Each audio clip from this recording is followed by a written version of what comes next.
الحمد لله والصلاة والسلام على أشرف الأنبياء والمرسلين سيدنا وحبيبنا محمد صلى الله عليه وعلى آله وأصحابه وسلم تسليما كثيرا. أما بعد السلام عليكم ورحمة الله وبركاته. Louange à Allah le miséricordieux. Nous attestons aussi qu'il n'y a point de divinité en dehors d'Allah subhanahu wa ta'ala. Et nous attestons également que notre Saint et prophète est le prophète Mohammed. Que la paix et la bénédiction d'Allah soient sur lui et ses compagnons et tous ceux qui l'ont suivi sur la droite jusqu'au jour dernier. Chers frères en islam, on se salue et la salutation de la fraternité, la salutation des gens du paradis. C'est ce que nous disons chaque jour. Assalamu alaikum wa rahmatullahi wa barakatuh. Aujourd'hui, Inch'Allah, on continue à la traduction du Coran. Les versets suivants. أعوذ بالله من الشيطان الرجيم وقلنا يا آدم اسكن أنت وزوجك الجنة وكلا منها رغدا حيث شئتما ولا تقربا هذه الشجرة فتكونا من الظالمين فأزلهما الشيطان عنها فأخرجهما مما كانا فيه وقلنا اهبطوا بعضكم لبعض عدو ولكم في الأرض مستقر ومتاع إلى حين فتلقى آدم من ربه كلمات فتاب عليه إنه هو التواب الرحيم قلنا اهبطوا منها جميعا فإما يأتينكم مني هدى فمن تبع هداي فلا خوف عليهم ولا هم يحزنون والذين كفروا وكذبوا بآياتنا أولئك أصحاب النار هم فيها خالدون يا بني إسرائيل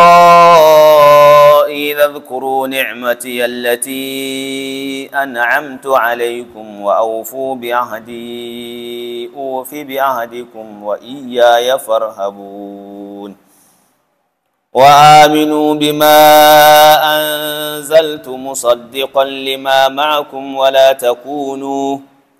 ولا تكونوا أول كافر به ولا تشتروا بآياتي ثمنا قليلا ولا تشتري بآياتي ثمنا قليلا وإياي فاتقون ولا تلبسوا الحق بالباطل وتكتموا الحق وأنتم تعلمون وأقيموا الصلاة وآتوا الزكاة واركعوا مع الراكعين. طيب, que Allah exauce nos prières. Et on commence par les derniers versets qu'on a traduits hier pour continuer aujourd'hui, Inch'Allah. Hier, on terminait par les versets dont Allah a dit وَقُلْنَا يَا آدَمُ اسْكُنْ أَنْتَ وَزَوْجُكَ الْجَنَّةَ.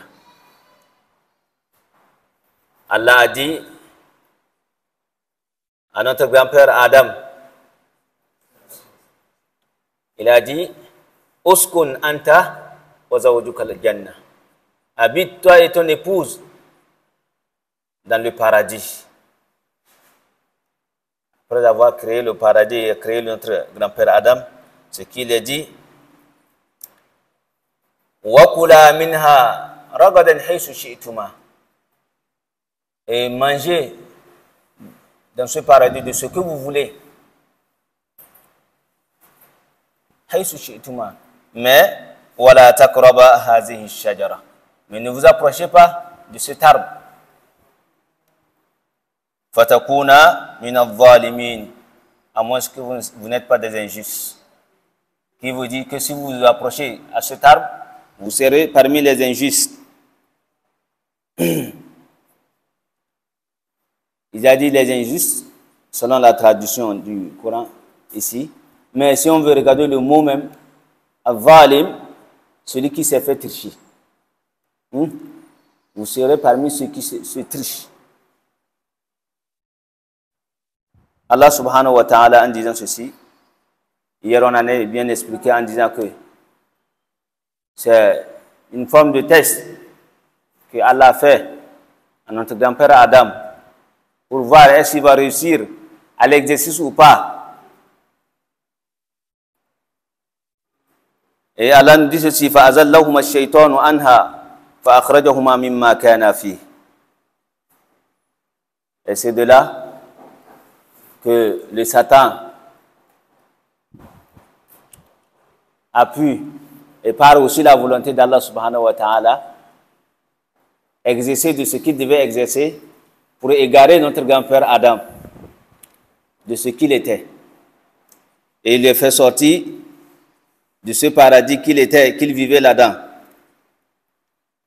Et quels sont les mots qu'il a employés envers notre grand-père pour pouvoir l'égarer? C'est les mots dont l'être humain, si on te dit cela, tu es prêt à tout. Il a dit, est-ce que tu ne veux pas vivre éternellement avec une royauté sans fin?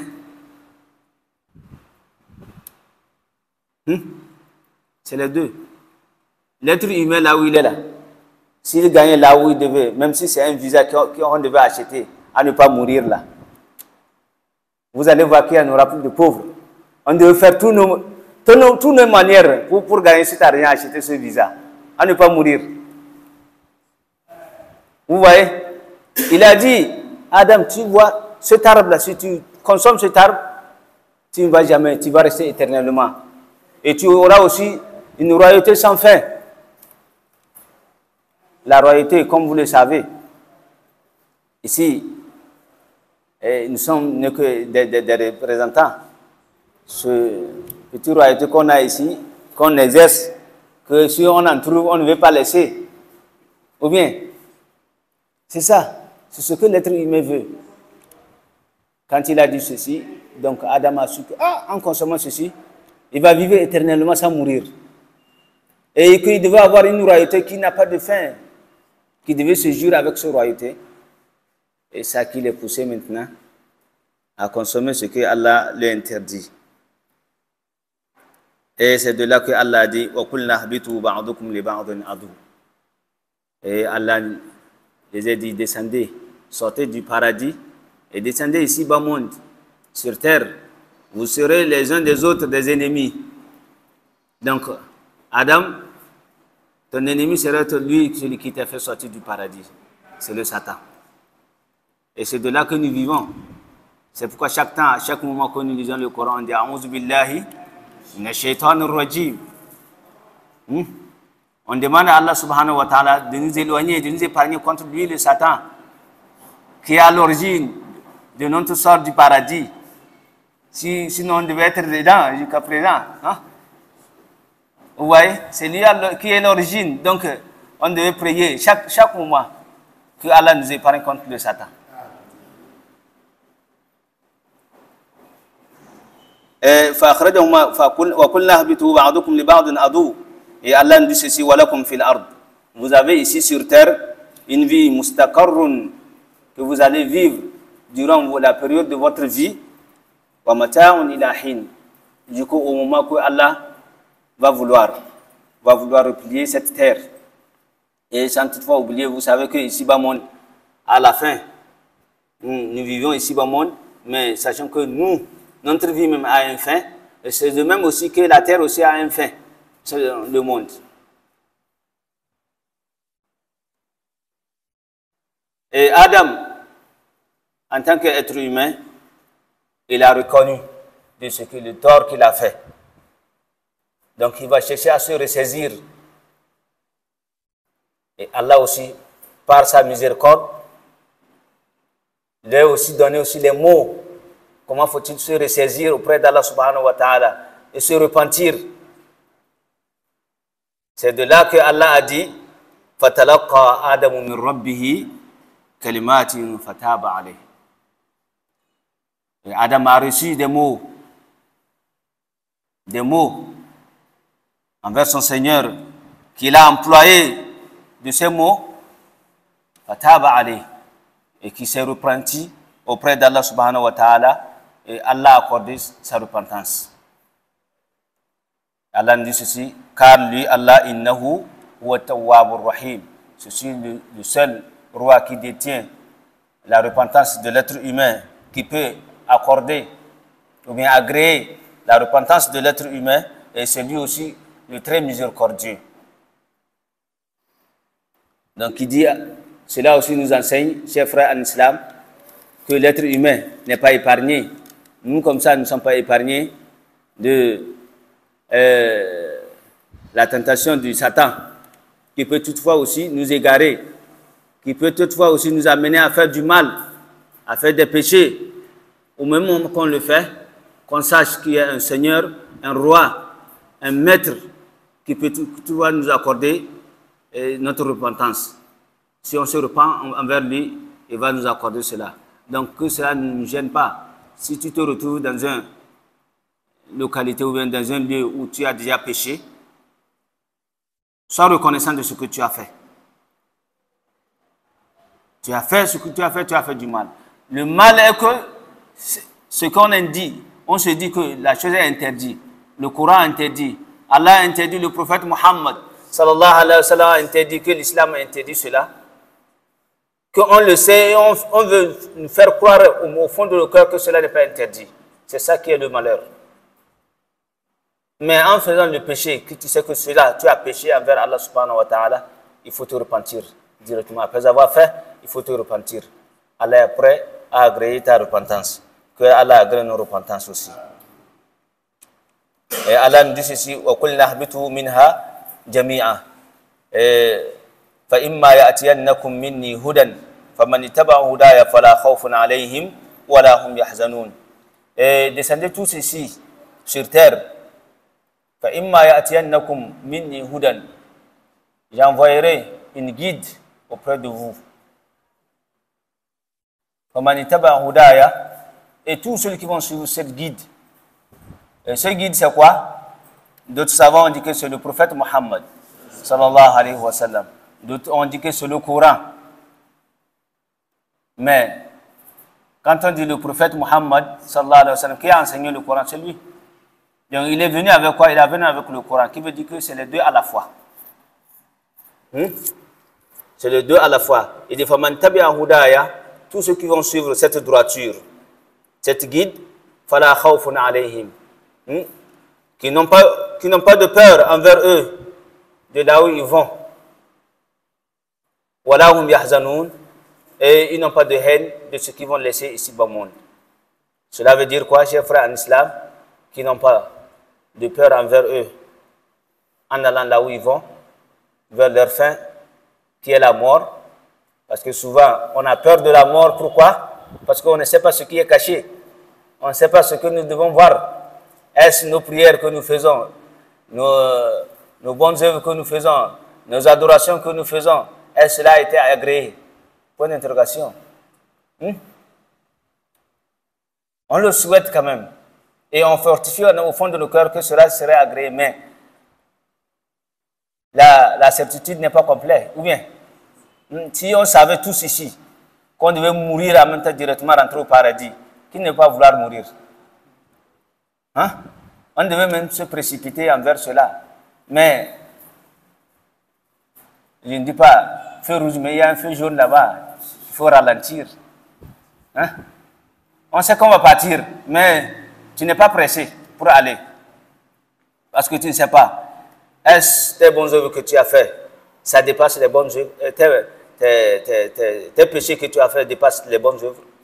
Tu ne sais pas. Est-ce les bonnes œuvres qui dépassent les péchés? Tu ne sais pas. C'est ça. Et des fois aussi, la sincérité commence par soi-même. Toi-même, si tu n'es pas sincère, tu as peur qu'on te dise que tu veux partir aujourd'hui. Que Allah nous accorde son pardon. Donc, c'est ce que Allah dit. Il dit, fala khawfun alayhim. Et ils n'ont pas peur d'où ils vont vers leur fin, qui est tout ce qui serait interrogé dès le temps jusqu'au jour dernier. Et wala hum yahzanoun. Et ils n'ont pas aussi une haine de ce qu'ils vont laisser ici-bas monde. Et c'est la deuxième chose que nous avons peur de partir laisser. Hein? Tu veux mourir, tu as des soucis. Voici, il y a tes enfants qui sont des petits. Est-ce qui va s'en charger? Tu as ces soucis-là en toi. Qui va s'en charger d'eux? Mais Allah nous dit ceci, si la personne est sincère envers lui et qu'il a fait manifester sa piété ici-bas monde, je veux dire la crainte d'Allah subhanahu wa ta'ala, et sa croyance, il a fortifié sa croyance envers Allah subhanahu wa ta'ala, qu'il n'a pas de peur, il n'a pas de haine en dehors de cela. Derrière toi, ce que Allah s'en charge de ta famille. On se comprend. Donc c'est dû à cela qu'on s'est dit hier qu'on devait toutefois élargir nos mémoires en concernant notre lien de parenté qui existe entre nous. Il ne faut pas vouloir vivre seul et tu vas mourir seul. Le fait de vivre seul, que tu ne connais personne de la famille, si ce n'est pas ta propre famille, si ce n'est pas ta femme, tes enfants, cela nuit l'être humain. Ça fait que si l'homme tend vers sa fin, il pense beaucoup. Maintenant, voici, tu n'as plus de quoi faire. Il y a peu de moyens. Et des fois, on peut se dire que, peut-être que je vais vieillir avant de mourir. Mon ami, détrompe-toi. Combien de personnes tu as enterrées qui n'ont pas ton âge? On suppose même que tu as enterré tes enfants, tes propres enfants. Est-ce qu'ils ont eu l'âge que tu en es? Donc, ça vient à chaque moment et à chaque temps. Ça peut toutefois venir au moment que tu as ta forme en bonne forme et voici, tu n'as plus de quoi faire. Cela se réalise en beaucoup de manières. Par des maladies, par d'autres choses, mais qui mènent vers une seule chose qui est la mort. On a des morts accidentellement, ou bien on a ceux qui sont morts par des maladies concrètes, et ceux qui sont morts par des maladies, mais qu'on n'en pense pas que ceci peut tuer, alors qu'il meurt de cela. Il a seulement les maux de tête. Quand hier on était ensemble, il avait seulement les maux de tête. Voici aujourd'hui, il n'est plus. Est-ce les maux de tête? Qu'est-ce qui guérit les maux de tête? C'est du para. Ou bien, mais il va prendre n'importe quel para, ça ne va pas guérir. C'est parce que s'il est temps, s'il est l'heure, la maladie qui devait partir avec, vous connaissez même les produits qu'il devait prendre se soigner, mais il va les prendre, ça ne va pas aboutir. Donc, chers frères en islam, c'est ce qui amène souvent cette haine.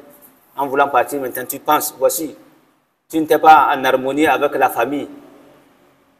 Tu avais écarté tout le monde, à part ton premier Mohammed et ton dernier Ahmad, là, tu ne connaissais personne. Et voici maintenant, ils ne peuvent pas s'en charger eux-mêmes. Tu as des soucis, comment faut-il faire? Comment ils vont vivre après toi? Vous voyez?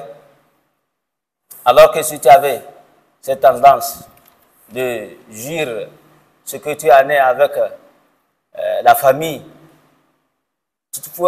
tu peux toutefois te soulager aussi en disant que, ah non, il y a des frères là, les oncles qui peuvent s'en charger d'eux. Ou bien, parce que toi-même en question, tu aussi tu savais que tu étais en harmonie avec eux. Il y avait une bonne entente entre vous. Que tu sais en toi-même que ceux-là peuvent s'en charger de mes enfants, même si je ne suis pas là. Mais au contraire, tu dois avoir cette haine. Que Allah nous épargne contre cela. Chers frères en islam, aujourd'hui on entame d'autres versets que Allah dit ceci.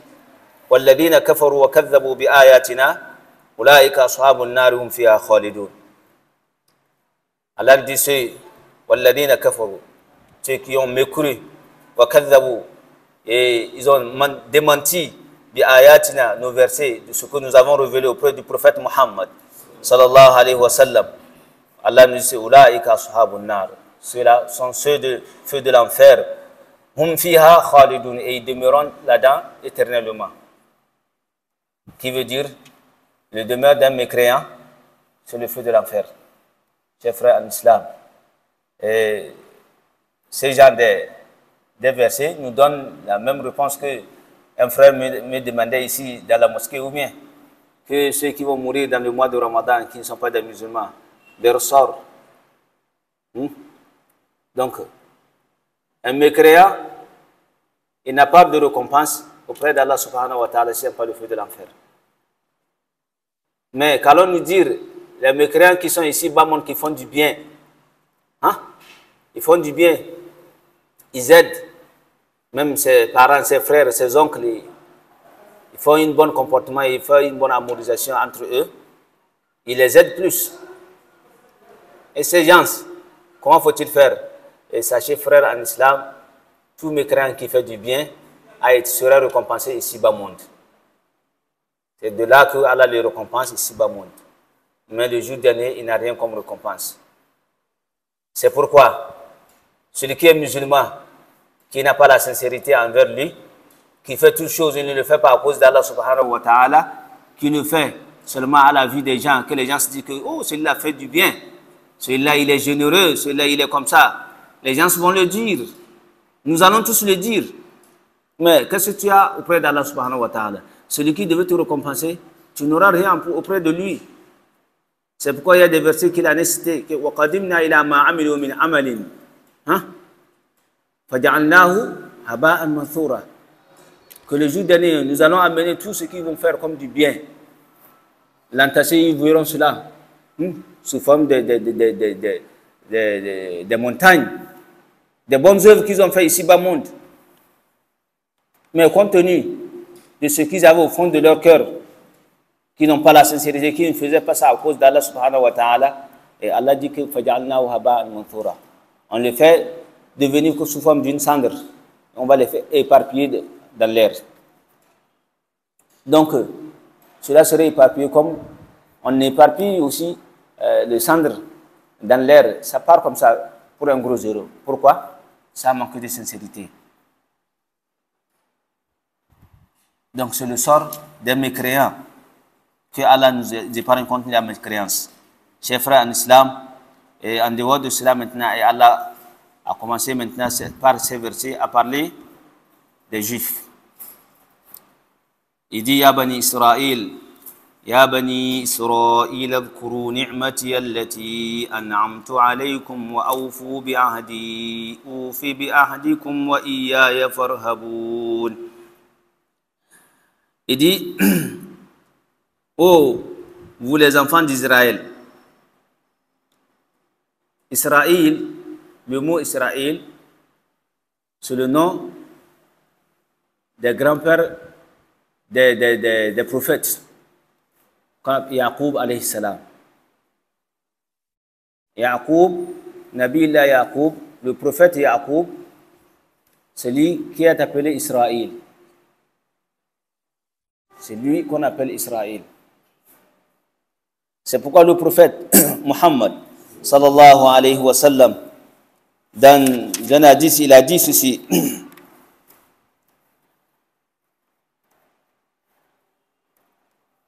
Il a dit, en Abdullah ibn Abbas, c'est un hadith rapporté par Abdullah ibn Abbas, il a dit, حضرت عصبة من اليهود نبي الله صلى الله عليه وسلم. Il y a un groupe, un énorme groupe qui sont venus, des Juifs, qui sont venus auprès du prophète Muhammad sallallahu alayhi wa sallam. فقال لهم, et le prophète les a dit, هل تعلمون أن إسرائيل يعقوب? Est-ce que vous savez que Israël c'est Yaqub? قالوا اللهم نعم. Ils ont dit oui.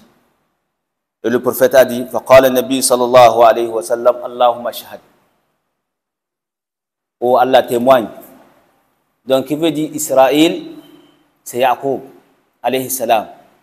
Donc Bani Israël c'est les fils de Nabi Allah Yaqub.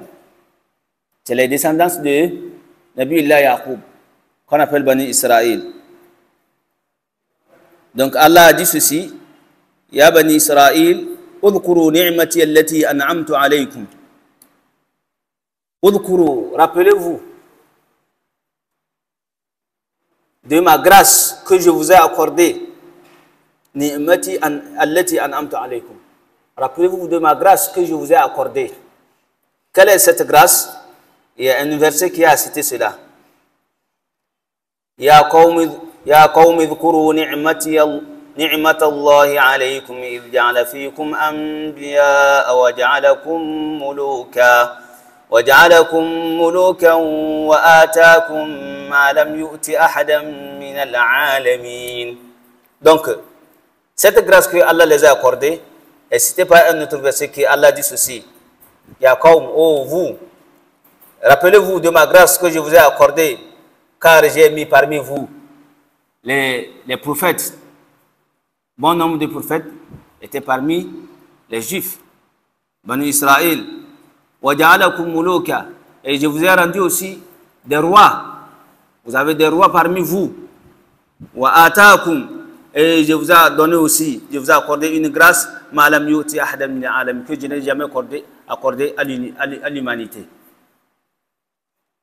Vous voyez, c'est cette grâce que Allah les a accordée. Il a accordé aux Juifs cette grâce-là. Donc, c'est pourquoi Allah a dit, rappelez-vous de cette grâce que je vous ai accordée, et c'est cette grâce qu'on vient de lire tout de suite. Et en dehors de cela, accomplissez les pactes qu'on a pris entre vous et le prophète Mohammed sallallahu alayhi wa sallam. Si vous accomplissez cette pacte, moi aussi, je vais le faire de mon côté. C'est Allah qui dit ceci. Wa iyaya farhabun. Donc, ne craignez qu'à moi seul, subhanahu wa ta'ala. Et les pactes qu'ils ont pris avec le prophète Mohammed sallallahu alayhi wa sallam, ils les savent. Ils savent que, en dehors des prophètes qui vivaient avec eux, que Nabi Allah Isa et Moussa, il y en aura un successeur de ces prophètes qui est appelé Muhammad. Et cela a été dit dans le Coran. Yati min ba'd ismuhu Ahmad. Mais s'il vient, qu'est-ce qu'il va venir? Ce qu'il va venir avec, vous devez croire et suivre. C'est le pacte qu'ils avaient. Ils avaient ça en tête et ils connaissent ça aussi. Mais est-ce que quand le prophète Muhammad sallallahu alayhi wa sallam est arrivé, ils ont respecté? Ils n'ont pas respecté, ils ont rompu. Ils n'ont pas cru. Parce qu'ils se disaient qu'ils seraient juifs. Ils seraient parmi eux. Mais Allah, par sa grâce et sa volonté, ça a venu le contraire. Le prophète est venu parmi les Arabes. C'est de là qu'ils se sont dit non. Ils se sont sentis orgueilleux par leur injustice. Ils ont dit non, non, non, pas question de croire à cette personne. Vous voyez? De là, ils n'ont pas toutefois respecté leur pacte qu'ils ont pris avec Allah subhanahu wa ta'ala. Et Allah les dit, wa aminu bima anzaltu. Et croyez à ce que nous avons révélé, musaddiqan lima ma'akum, qui justifie ce qui est avec vous. Le Coran en est parlé de ce qui se trouve dans le Torah et l'Injil, dans le testament qu'ils en ont en eux. Le Coran en est parlé de ça. Et eux-mêmes, ils justifient ce que le Coran a dit, que d'autres ont été dit chez eux. Wala takunu awwala kafirin bi. Et Allah dit ceci encore, ne soyez pas les injustes envers moi. Ne soyez pas les injustes envers moi. Wala tashtari bi ayati thamanan qalila. Donc ne prenez pas de ces versets et prendre des miettes d'ici bas monde. Wa iyaya fattaqun. Et craignez-moi Allah subhanahu wa ta'ala. Donc Allah les a dit. Parce qu'ils savaient, ils connaissaient la vérité, mais ils refusaient d'exercer. Les Juifs, en eux, connaissaient très bien la vérité, Et ils reconnaissaient bien que le prophète Muhammad, sallallahu alayhi wa sallam, c'est un envoyé de Dieu, c'est un messager de Dieu. Parce que tous les signes, les consignes qui ont été données dans leur testament, ils ont vu ça, ils ont prouvé cela sur lui. Mais malgré tout cela, ils ont refusé parce qu'ils n'étaient pas juifs. Ils ont refusé de croire. Seule chose, parce qu'ils n'étaient pas juifs. Donc, c'est ce qui les a fait aussi injustes, des mécréants, et qui vont suivre les châtiments d'Allah subhanahu wa ta'ala. C'est pourquoi Allah, en disant ceci, il est dit clairement leur comportement qu'ils sont en train d'amener. Il dit wala talbisul haqqa bil batil. N'échangez jamais de la vérité au mensonge.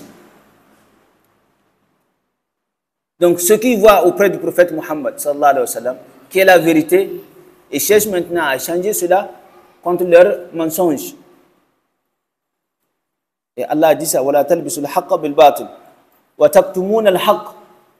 Et en vous-même, vous ne faites que, comment dirais-je, cacher la vérité. وَأَنْتُمْ تَعْلَمُونَ. Alors que vous connaissez. Donc Allah subhanahu wa ta'ala, par sa grâce, veut les faire savoir que ce qu'ils sont en train de faire, il est au courant de tout. Ce qu'ils sont en train de changer de la vérité qui est le Coran et le prophète Muhammad sallallahu alayhi wa sallam, avec leur mensonge qui est leur passion qu'ils sont en train de suivre, et en dehors de cela, ils veulent seulement profiter d'ici bas monde. Allah dit, craignez-moi Allah subhanahu wa ta'ala. Wa taktumun al-haq, et ils ne font que faire comment?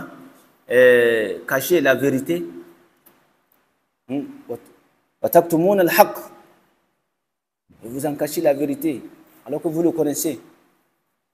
Wa antum ta'lamun, alors que vous connaissez ce que Allah a dit. Vous voyez, c'est le comportement des juifs comme ça. Ils connaissaient la vérité, mais ils le cachaient en lui-même. C'est pourquoi dans Surat al-Fatiha, comme on avait lu, Surat al-Ladina an'amta alayhim, ghayr al-maghdubi alayhim, ceux que Allah a porté sa colère envers eux, ce sont eux, ceux qui connaissent la vérité, qui le cachent, qui n'ont pas, ils ne veulent pas que les autres sachent. Et ils ne l'exercent pas. C'est de même que nous les musulmans, toute personne qui connaît la vérité, qui connaît l'islam, qui va essayer de monopoliser sa vie ici-bas monde contre l'islam, il va essayer de détourner les versets pour en profiter de ses vœux, de ses pensions, il sera récompensé pas aussi par un châtiment d'Allah subhanahu wa ta'ala. Donc, chers frères en islam, tout ce que tu connais comme vérité, il faut l'exercer. Il y a d'autre part qu'on se dit non, ce n'est pas toutes les vérités qu'on dit. Hein. La vérité n'est pas bon de dire n'importe où. Hein. Il y a d'autres où il ne faut pas dire la vérité.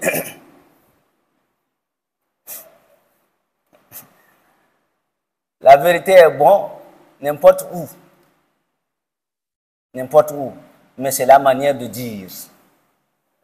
C'est la manière qui diffère. Des fois, tu peux avoir la vérité, mais en le disant quelque part, tu auras des coups que tu devais subir devant ta vérité.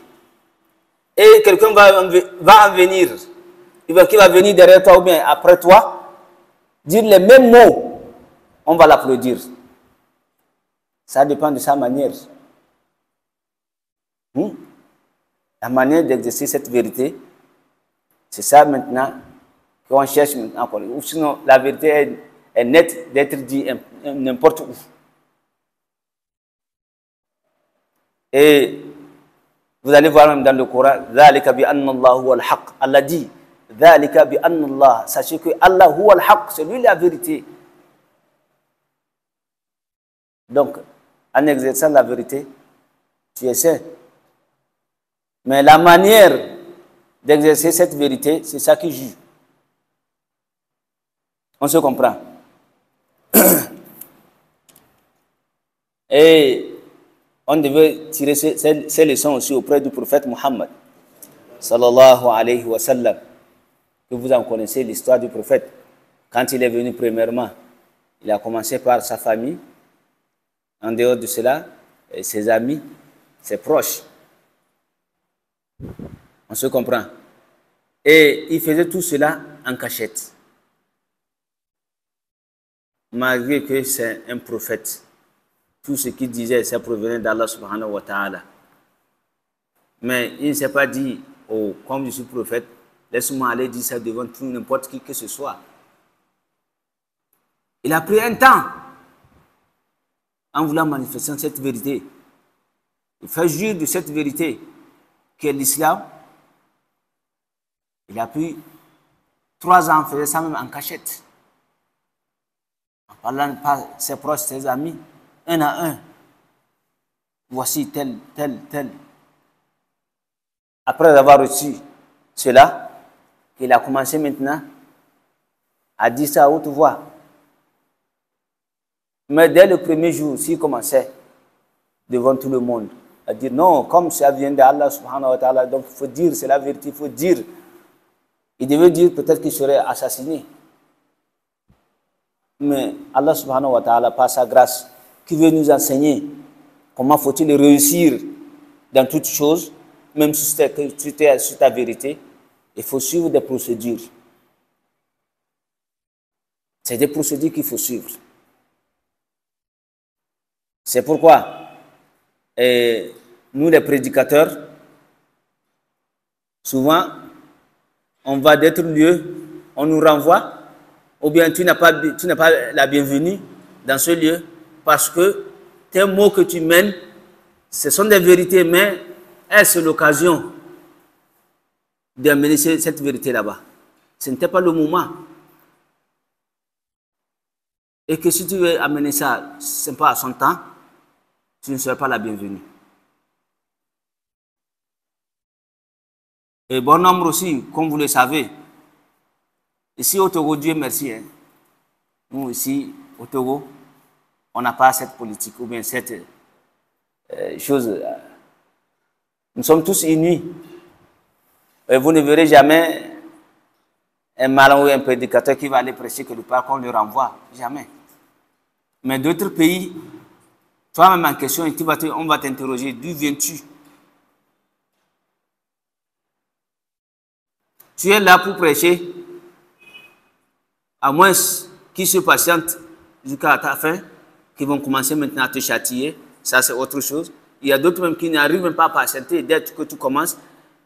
Et s'ils voient que ce que tu es en train d'amener est à l'encontre de ce qu'ils sont en train de faire, on te fait descendre, on te chasse même de la mosquée très rapidement.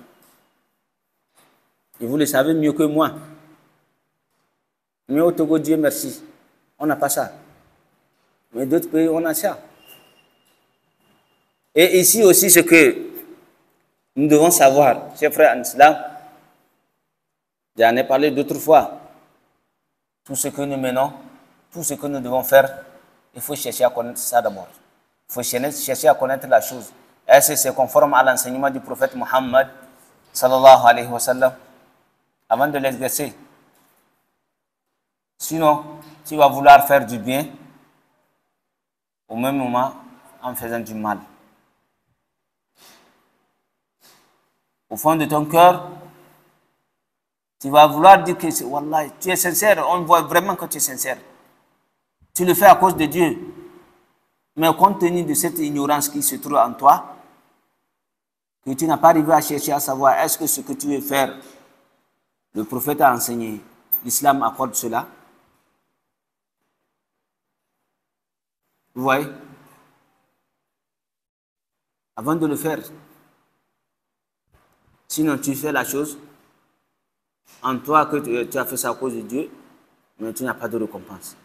Parce que cela n'a pas été enseigné par le prophète Muhammad, sallallahu alayhi wa sallam. Chers frères en islam, l'islam est vaste et chaque musulman est prié de connaître bien sa religion, comment exercer ton adoration pour avoir le pardon d'Allah subhanahu wa ta'ala. Tu n'es pas obligé de chercher une connaissance, de venir rester devant tout le monde et prêcher, non. Mais tu es obligé de chercher une connaissance que tu veux mieux adorer Allah subhanahu wa ta'ala. Car l'islam n'accepte pas l'ignorance. Adorer Allah avec une ignorance. Hein? Alors que tu as plein de savants avec toi, un peu partout. Quand on dit à des parents ici, est-ce qu'il y a quelqu'un qui va dire qu'il n'y a pas un savant qui devait s'approcher de lui, demander de quoi connaître sa religion? Il n'y a pas. Et entre nous-mêmes, cela ne demande même pas d'arriver jusqu'au mal, même entre nous. Si quelqu'un se convertit, qui veut même connaître sa religion, il est prêt à connaître. Parce que parmi nous, on se diffère. Il y a ceux qui connaissent mieux que d'autres. Donc, on peut toutefois en profiter des uns des autres. C'est ce que nous avons laissé. Nous, on s'est dit, nous sommes tous musulmans, nous sommes tous nés musulmans et c'est fini. Hein? Tout le monde est là à être musulman et c'est tout. Même s'il n'en connaît rien ici, même si l'ignorance veut le tuer, il est là, comme il est musulman, c'est fini. Donc on ne doit pas faire cela. Nous sommes là à se compléter, chers frères en islam. On devait se compléter. Entre nous, on sait bien qu'en matière d'islam, il y a celui qui connaît mieux que moi. Tu devrais toutefois l'approcher au moment où tu as besoin. Te faire augmenter auprès de lui. Qui n'a pas besoin de quitter même ta maison, ou bien quitter ton pays, ou bien quitter même ta ville. Tu es là, vous êtes au même lieu de service, ou bien de marché, tu es là à t'augmenter auprès de lui. C'est de là que nous allons tous avoir la miséricorde d'Allah subhanahu wa ta'ala. Mais si on se fait des orgueilleux, on se fait connaisseur, non, ce qu'on en connaît, qu'est-ce que nous ne connaissons même pas dans l'islam? Nous, on connaît tout. Hein? Et on se met même à venir, des fois, si on dit que le prophète a dit, sallallahu alayhi wa sallam, on met à se critiquer. L'hadith là, c'est authentifié. Toi, combien d'hadiths tu as reçu, ou bien que tu as mémorisé qui sont des hadiths authentifiés? Mais, comme cela vient à l'encontre de ce que tes pensions, tu te mets à critiquer. Hein? Ça ne peut pas être comme ça. Regardez, les compagnons du prophète Muhammad, sallallahu alayhi wa sallam, malgré qu'il y avait le prophète devant eux, ils prenaient cette connaissance auprès du prophète Muhammad, alayhi salatu wa sallam, mais ils se complétaient entre eux. Ils se connaissaient. Ceux qui connaissent mieux que tel connaît mieux que celui-ci connaît mieux. En cette matière, celui-là est mieux. De ce côté, celui-là est mieux. De ce côté, celui-là est mieux. Et le prophète même, alayhi salatu wa sallam, a dit, il appréciait même parmi ses compagnons d'autres, avec des caractères ou bien des matières qui ils étaient bien là-dedans. Il a dit, Aqdaakum Ali, celui qui connaît bien le jugement, c'est Ali. Ou afradukum Zaydan, et celui qui connaît bien la manière de partager l'héritage, c'est Zayd. Et c'est comme ça qu'il a dit à d'autres. Est-ce que tous ne venaient pas au preuve du prophète? Ils venaient. Mais il les a appréciés en concernant ce qu'ils maîtrisaient plus. Et nous aussi, c'est de même. C'est de même. L'islam est comme ça. Nous sommes tous des musulmans et nous sommes tous des frères. On devait s'approcher à chaque moment et s'augmenter des uns des autres. Tu as quelque chose qui te gêne, tu t'approches auprès de ton frère et j'ai telle chose, et il va t'expliquer s'il en connaît. S'il ne connaît pas, sur le temps aussi, ça lui permet aussi de demander. Ah non, laisse-moi, je vais me renseigner. Il va se renseigner, lui-même il a eu cette connaissance et il te transmet aussi cette connaissance. Vous voyez que de ta question, vous deux, vous avez en profité. Que cela soit entre nous. Cela devait être notre caractère en tant que musulmans. Et Ne voyez pas ceux qui sont là, nous les élèves qui sont en train de prêcher chaque moment devant vous. C'est de même chose. Entre nous, on se connaît. Entre nous, on se connaît. Telle personne est mieux que moi de cette matière. Telle personne, je suis mieux que lui de ce côté. C'est comme ça. Et on cherche à se compléter. Au même moment que si on amène une question qui concerne de son côté, je dis non, allez-y chez telle personne. Ou bien si c'est pressé, je demande la question, je transmets la question en même temps. Il répond, je te transmets, moi-même j'en profite aussi de l'occasion. C'est comme ça. Donc c'est ce qu'on de faire pour faire vivre l'islam dans nos cœurs et faire renaître notre croyance. Au même moment que tu es en train d'exercer comme ça, ta croyance, tu fortifies ta croyance auprès d'Allah subhanahu wa ta'ala.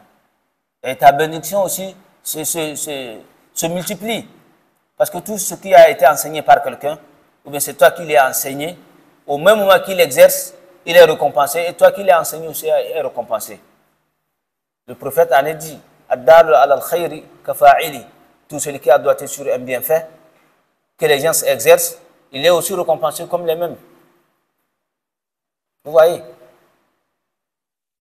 Donc, chers frères en islam, soyons conscients et on n'a qu'à s'entraider aussi de ce côté.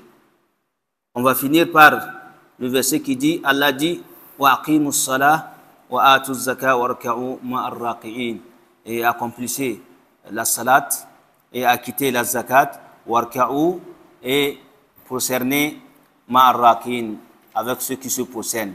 C'est de là même que d'autres savants ont dit, cela démontre l'obligation de la prière de Jama'a. Car Allah dit, warka'u ma'ar raqi'in, de prosterner avec ceux qui se prosternent. Hein? En prosternant, c'est Allah a parlé de ruku, de prosterner, qui est entièrement la prière. Qui est entièrement la prière. C'est ce qu'on appelle, il a appelé juz' min fa'ana bihi al-kul. Quand on dit de te prosterner, et on ne veut pas dire de prosterner, saluer de quelqu'un, ni faire quelque chose quelconque. Et de te prosterner dans la prière, c'est seulement exercer la prière. Donc d'exercer la prière avec ceux qui exercent la prière. C'est de là que les savants ont doigté en disant que la prière en communauté, c'est obligatoire. Car Allah dit warka'u ma'ar raqi'in. Après avoir dit wa aqimus salah. Et on a parlé de ce verset où Allah dit accomplissez la prière. Accomplir la prière, et on s'est dit bien dit, c'est de prier à l'heure, au moment qu'il faut prier. Et il ne suffit pas seulement de prier chaque temps avec une ignorance qui va t'amener à faire seulement du support, mais il faut chercher à connaître ce que c'est que la prière et prier. Parce que tu pries avec la communauté au moment que tu es avec Jama'a, avec les gens. Il suffit qu'un jour tu vas te prier seul. Voici que tu ne maîtrises pas la prière. Qu'est-ce qu'il va faire? Vous voyez? Donc on devait prier à l'heure et chercher à connaître aussi comment prier. On devait connaître la prière. Et la seule chose qu'on exerce de plus, c'est la prière. Et c'est la seule chose que Allah subhanahu wa ta'ala a mis comme un flambeau, comme un drapeau qui diffère entre nous et les mécréants. C'est la prière.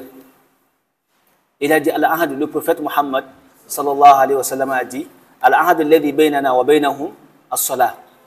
Ce qui diffère entre nous et les mécréants, c'est la prière. Mais est-ce que la prière celle qui est un pilier de l'islam? Nous avons la zakat, que le prophète n'en a pas parlé. Nous avons le saum, le mois de Ramadan ici, que nous sommes là-dedans, il n'en a pas parlé. Nous avons le hajj que nous exerçons, qui n'a pas dit. Mais il a bien précisé que as-salah, la prière, ce qui donne la différence entre nous et les mécréants, c'est la prière. Donc si on dit que c'est seule la chose qu'on te reconnaît avec, tu devais être maître de la chose. On devait connaître bien la prière.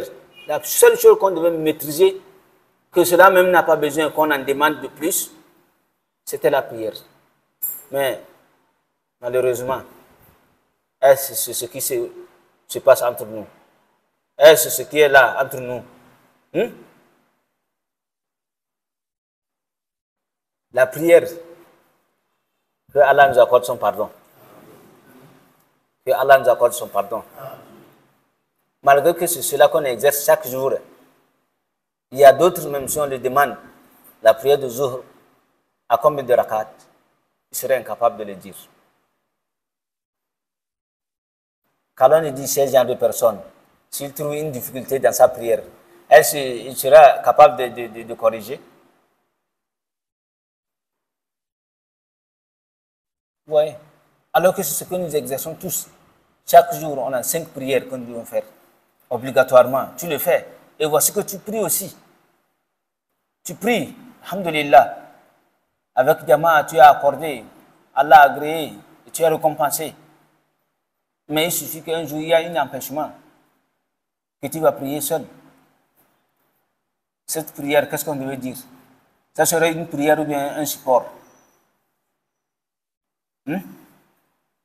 Parce qu'une prière qui n'en possède ni Fatiha, ni Qul Huwallahu là-dedans, que seulement tu ne fais que se baisser, quitter, prosterner, se quitter. Vous savez qu'en matière de support, c'est ce que nous faisons. C'est ça. Est-ce cela devait être agréé auprès d'Allah subhanahu wa ta'ala? Que Allah nous accorde son pardon. Donc, chers frères en islam, nous sommes exhortés tous à apprendre l'islam, à apprendre la prière, comment prier pour pouvoir avoir la miséricorde d'Allah subhanahu wa ta'ala. C'est la seule prière, la plus forte parmi les 5 qui donne une distinction entre nous et ceux qui ne le sont pas.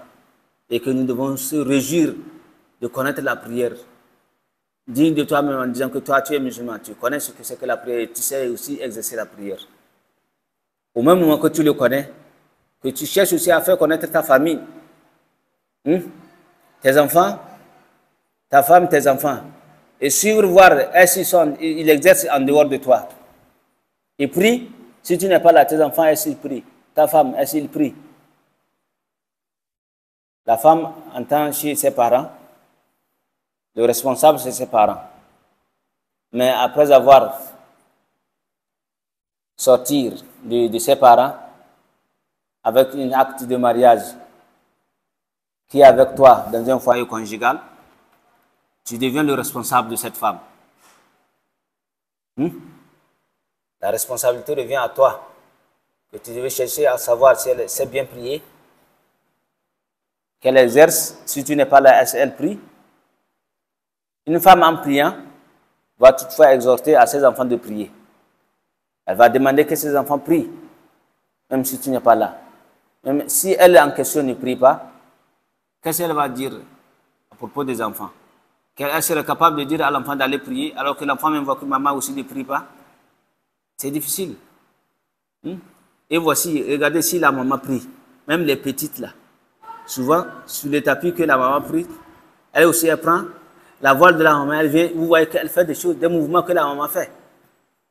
Parce qu'elle voit chaque temps la maman faire ces genres de mouvements.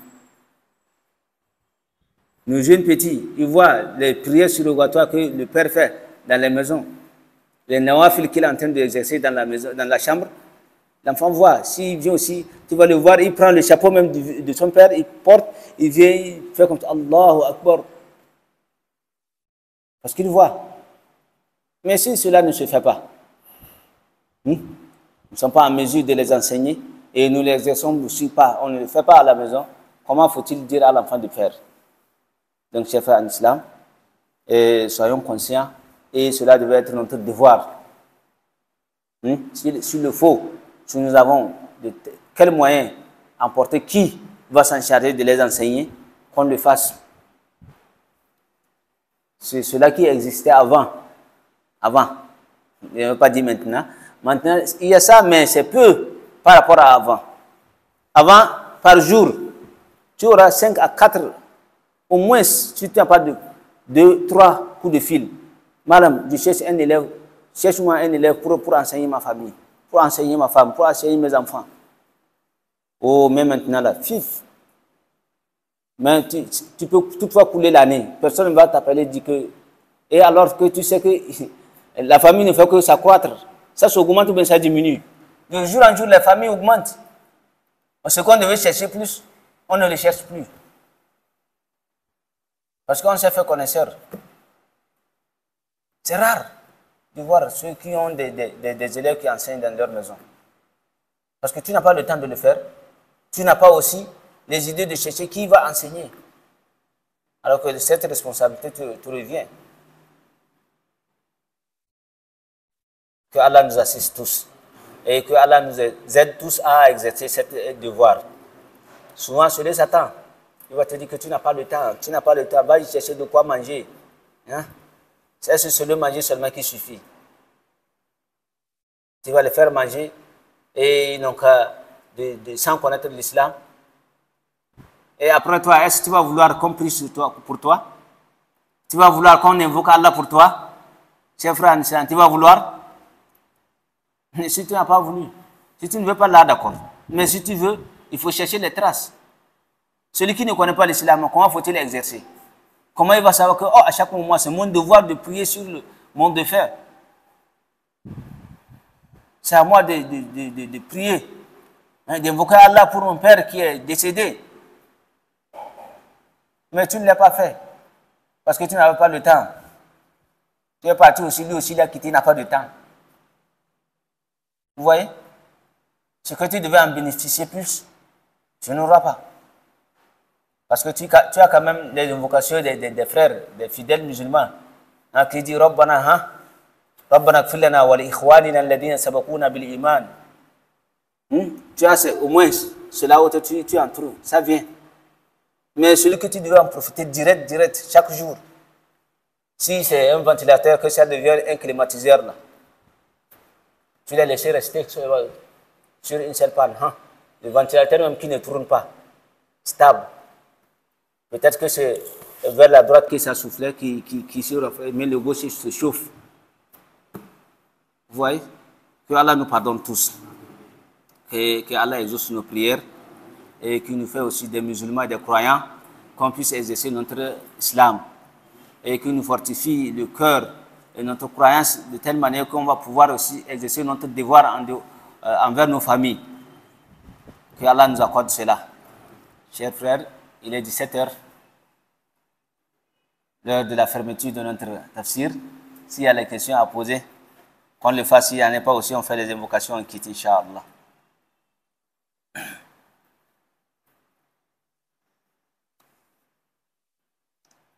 Il n'y a pas?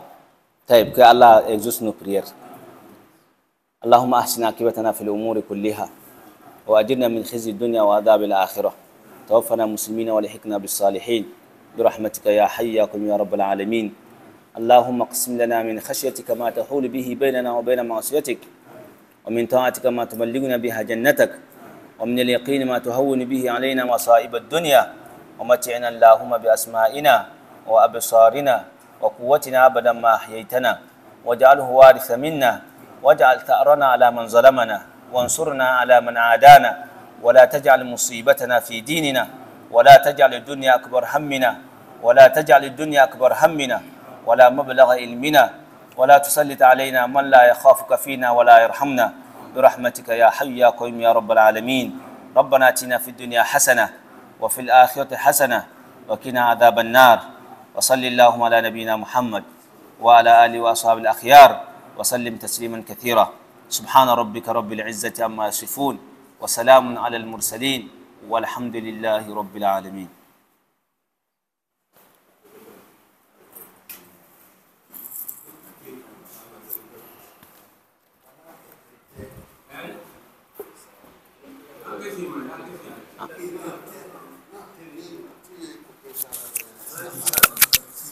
عليكم السلام.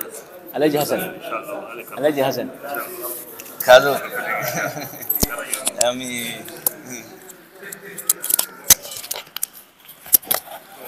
Amina, kuna riyadi. Allah karawa. Allah karawa. Amin.